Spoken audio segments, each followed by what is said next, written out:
Bonsoir chers internautes, bienvenue mesdames et messieurs dans Bénin Actu Soir de ce 4 mars 2024.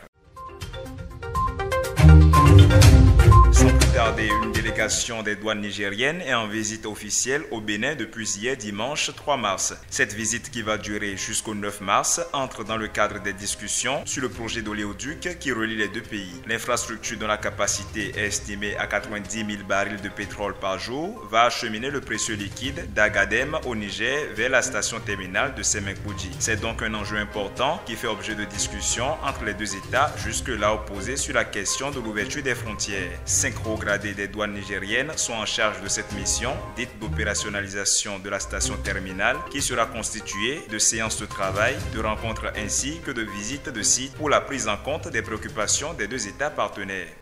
Le gouvernement va réhabiliter le périmètre risicole de Malanville. Le ministre du Développement et de la Coordination de l'action gouvernementale, Abdoulaye Biochane, et ses homologues de l'économie et de l'agriculture se sont engagés à aider les riziculteurs de la ville frontalière au Niger à résoudre les problèmes qui affectent la production de la céréale. Les membres du gouvernement se disent décidés à réhabiliter le périmètre et à donner aux producteurs les moyens d'amplifier la production du riz. Entre autres solutions, l'installation d'un administrateur pour la bonne gestion du périmètre est annoncée par les ministres lors de la séance d'échange avec la coopérative des riziculteurs du grand périmètre de Malanville. La dette de 100 millions de francs CFA à la SBE, à l'origine des coupures d'électricité affectant la campagne rizicole dans la zone, sera aussi épongée par le gouvernement pour la relance des activités.